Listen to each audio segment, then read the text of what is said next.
So గత 25 రోజులుగా మా మీద ఫాల్స్ ఎలిగేషన్స్ సోషల్ మీడియాలో సర్క్యులేట్ అవ్వడం జరుగుతుంది. సో దీనికోసం అని చెప్పేసి మేము ఒక వీడియో కూడా మిడిల్లో చేసి పెట్టడం అనేది జరిగింది. దాన్ని కూడా చాలా ట్రోల్ చేశారు. సో మాకు ఎక్కడ స్టార్ట్ చేయాలి, ఏం చేయాలి మాకు అర్థం కాలేదు. సో మేము ఒక లీగల్ రూట్ తీసుకొని లీగల్గా ప్రొసీడ్ అవుదామని అనుకున్నాము. ఆ ద్వారా మేము ఈరోజు మా దగ్గర ఉన్న ప్రూఫ్స్ తోటి, మా దగ్గర ఉన్న మా సర్టిఫికేట్స్ తోటి, మా డాక్టర్స్ తోటి ఈరోజు ప్రెస్ మీట్ పెట్టి ప్రెస్కి ఓపెన్గా మేము చెప్పడం అనేది జరిగింది. వాళ్ళ క్వశ్చన్స్కి మేము ఆన్సర్ ఇవ్వడం అనేది జరుగుతుందన్నమాట. సో మా దగ్గర లైసెన్సెస్ కానివ్వండి, డాక్టర్స్ కానివ్వండి, ప్రతి ఒక్కటి మా దగ్గర ఉన్నాయి అని చెప్పేసి మేము ఓపెన్గా ప్రూఫ్స్తో ద్వారా మేము ప్రెస్ మీట్లో మేము కూర్చోడం జరిగింది. సో ఈ రీజన్ వాళ్ళే చెప్పారండి. హెచ్కే టాప్లో ఉంది, సో టాప్లో ఉన్న క్లినిక్ని కొడితే మిగతా వాళ్ళందరూ కూడా నార్మల్ అవుతారు అని చెప్పేసి రీజన్ వాళ్ళే అన్నారు. సో మీ దగ్గర 40 క్లినిక్స్, ఇప్పుడు 40 క్లినిక్లలో 50 క్లినిక్ల లిస్ట్ ఉంది నా దగ్గర. ఈ 50 క్లినిక్లు కూడా ఫేక్ డాక్టర్స్ని పెట్టుకొని నడిపిస్తున్నారు అని మీ దగ్గర చెప్పినప్పుడు 50 క్లినిక్ లిస్ట్ గురించి మీరు ఎందుకు రోజు మాట్లాడట్లేదు? రోజుకొక వీడియో ఓన్లీ హెచ్కే గురించి ఎందుకు పెడుతున్నారు? మీరు పెట్టడం కాకుండా మీ గ్రూప్ తోటి ఒక 4-5 ఛానల్స్ కంబైన్ అయ్యి ప్రతి ఒక్క రోజు ఒకే ఒక టాపిక్ పైన ఓన్లీ హెచ్కే పైనే ప్రతి ఒక్కళ్ళు ఎందుకు వీడియోస్ చేస్తున్నారు?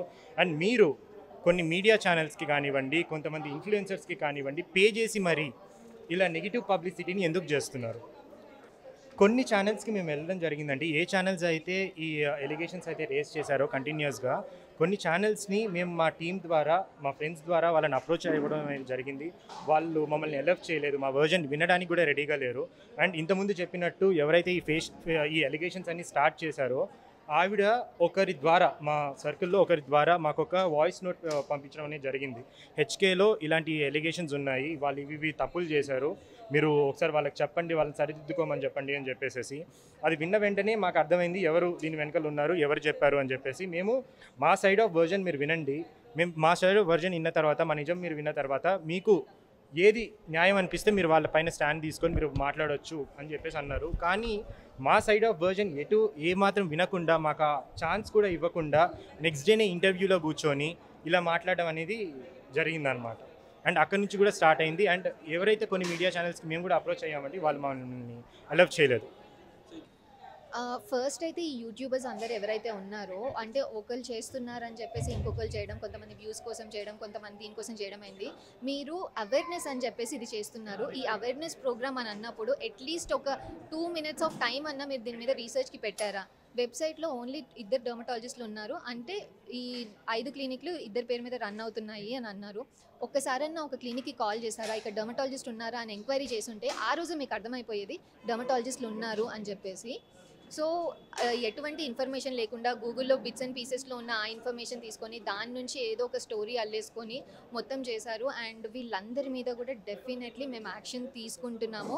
సో మా అడ్వకేట్ గారు చూసుకుంటున్నారు. అండ్ డెఫినెట్లీ స్ట్రిక్ట్ యాక్షన్ అనేది, ఎందుకంటే దీన్ని వదిలేస్తే ఇంకొకసారి కూడా ఇలానే అవ్వడం అనేది అవుతుంది. కాబట్టి వాళ్ళకి అది తెలియాలి, ఇంకొకళ్ళని అనే ముందు. ఎందుకంటే ఒక దాన్ని పడేయడం అనేది చాలా ఈజీ, కానీ to build something it takes years of dedication. So just ఒక వ్యూస్ వస్తున్నాయి, లేకపోతే తమ్నేల్ ఇలా పెడితే అవుతుంది. తమ్నేల్ హెచ్కే అని ఉంటుంది, లోపల ఇన్ఫర్మేషన్ అంతా ఇంకేదో ఉంటుంది. హెచ్కేలో 40 ఫేక్ డాక్టర్స్ అంటారు. ఒకసారి తీసుకుని రండి, హెచ్కేలో 40 ఫేక్ డాక్టర్స్ని నాకు చూపించండి. వాళ్ళు నా పార్ట్నర్సా, లేకపోతే శాలరీ బేసిస్ మీద ఉన్నారా? Even I want to see who are those 40 members. వాళ్ళే చెప్తున్నారు కదా, హెచ్కే వాళ్ళు టాప్లో ఉన్నారు, నంబర్ 1లో ఉన్నారు, వీళ్ళని కొడితే మిగతా వాళ్ళందరూ సెట్ అవుతారు. సో ఇది మేము చెప్పింది కాదు, వాళ్ళ మాటలే చెప్తున్నారు. హాయ్, నేను మీ అడ్వకేట్ నాగూర్బాబు. ఈరోజు సోషల్ మీడియాలో హెచ్కే క్లినిక్ మీద జరుగుతున్నటువంటి రూమర్స్ అన్ని మీరు చూస్తూనే ఉన్నారు.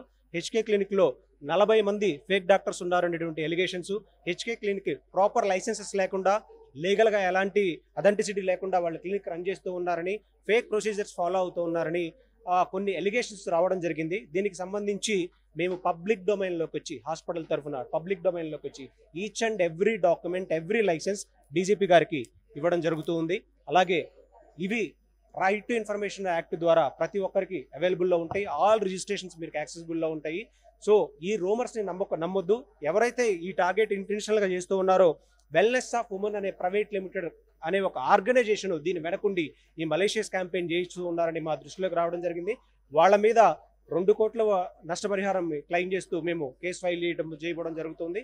అలాగే హైకోర్టులో రిట్ ఆఫ్ మాండమస్ ద్వారా ఎవరైతే ఇప్పటివరకు వీడియోలు చేశారో వాళ్ళ మీద కూడా యాక్షన్ తీసుకోవాలని ఫైల్ చేయడం జరుగుతుంది. డీజీపీ గారికి, కమిషనర్ గారికి అండ్ కన్సర్న్ పోలీస్ అథారిటీస్కి కూడా మాకున్న లైసెన్సెస్తో పాటు ఉన్న కంప్లైంట్స్ కూడా ఇవ్వడం జరుగుతుంది. ఇక్కడికి వచ్చిన ప్రతి కస్టమర్ కూడా వాళ్ళు ట్రీట్మెంట్ రిపీటెడ్గా తీసుకున్న వాళ్ళే. సో వాళ్ళకి డాక్టర్ ట్రీట్ చేస్తున్నారా లేదా అనేది తెలుసు. కానీ కొత్త కస్టమర్స్ని మిస్లీడ్ చేస్తూ ఇలాంటి ఫేక్ రూమర్స్ క్రియేట్ చేయడం వల్ల మాత్రమే వీళ్ళ బిజినెస్ కొంచెం డౌన్ అయింది. దాన్ని ఈ ట్రస్ట్ అందుకే ఇంత ఓపెన్గా ప్రెస్ మీదకి వచ్చి, మీరు మీడియా మిత్రులు రెడీగా ఉన్నారు, రండి, వెరిఫై చేసుకోండి, ప్రతి డాక్యుమెంట్ క్లియర్గా చెక్ చేసుకోండి, చెప్పండి. ఇందులో హిడెన్ ఏం లేదు కదా. Yes, wellness of women private limited ఈ సంస్థ ఉండి, ఆ సంస్థ బోర్డ్ ఆఫ్ డైరెక్టర్గా పూర్ణిమ అనేటువంటి మహిళ, ఆమె ఏదో సోషల్ రెస్పాన్సిబిలిటీతో నేను చేస్తున్నాను అని బయట చెప్పుకుంటూ ఆమె బిజినెస్ని డెవలప్ చేసుకోవడం కోసం తన వెబ్సైట్లో 30,000 రూపాయలకి 20,000 రూపాయలకి తన ఫిట్నెస్ కోర్సుల్ని సెల్ చేసుకుంటూ ఇలాంటి ఫాల్స్ ఎలిగేషన్ చేసి సోషల్ మీడియా ఫేమ్ కోసం మాత్రమే చేస్తూ ఉంది. అండ్ ఆ వెబ్సైట్ మీరు ఒక్కసారి ఓపెన్ చేసి చూస్తే ఇప్పటి వరకు 2020 నుంచి ఇప్పటి వరకు ఆమె 1,60,000 మందిని నేను ట్రైన్ చేశాను అని చెప్పుకుంది. 1,60,000 మంది దగ్గర నిజంగా ట్రైన్ చేసి ఉంటే 20,000 రూపాయల ఫీజు తీసుకుంటే ఆమె 300 కోట్ల రూపాయల బిజినెస్ చేసి ఉండాలి. 300 కోట్లకి జిఎస్టీ, అంటే ఎనీ కంపెనీ ఈవెన్ ఫిట్నెస్లో ఉన్నా సరే 40 లక్షలు దాటితే జిఎస్టీ పే చేయాల్సిందే. మరి ఆ ప్రాపర్ జిఎస్టీ అవన్నీ పే చేస్తున్నారా లేదా అనేది పబ్లిక్ డొమైన్లో ఉంచి మాట్లాడుతున్నప్పుడు మీ క్రెడిబిలిటీని మీరు కూడా నిరూపించుకోవాల్సిన అవసరం ఉంది.